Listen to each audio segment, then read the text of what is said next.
کیا آئی جی اور deputy commissioner اسلام آباد کو عہدوں سے ہٹا دیا گیا؟ پاکستان کے مقامی میڈیا کے مطابق الیکشن کمیشن کے حکم پر اسٹیبلشمنٹ ڈویژن نے انسپیکٹر جنرل پولیس اور ڈپٹی کمشنر اسلام آباد کو ہٹا دیا۔ تاہم نگران وزیر اطلاعات مرتضیٰ سولنگی نے اس خبر کی تصدیق یا تردید کرنے سے انکار کیا۔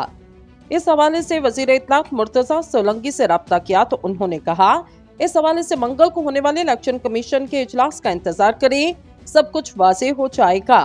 الیکشن کمیشن کے منگل کو ہونے والے اجلاس کا انتظار کریں، پتہ چل جائے گا کہ کیا ہوا۔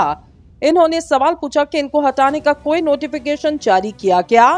خیال رہے الیکشن کمیشن نے آئی جی اسلام آباد اور ڈی سی اسلام آباد کے خلاف سیاسی جماعتوں کی جانب سے شکایات پر دونوں کو اپنے عہدوں سے ہٹانے کا حکم دیا۔ تاہم دونوں کو کمیشن کے واضح احکامات کے باوجود عہدوں سے نہ ہٹائے جانے پر الیکشن کمیشن نے سیکرٹری اسٹیبلشمنٹ کو 26 دسمبر کو طلب کر رکھا۔ دوسری جانب نگران وزیر اعظم انوار الحق کاکڑ کے سیکرٹری خرم آقا کی جانب سے سیکرٹری اسٹیبلشمنٹ ڈویژن کو لکھے گئے مراسلے میں کہا گیا، اسٹیبلشمنٹ ڈویژن آئی جی اور ڈی سی اسلام آباد کی نئی تعیناتی کے مقام کے لیے پینل آف آفیسرز تجویز کرے۔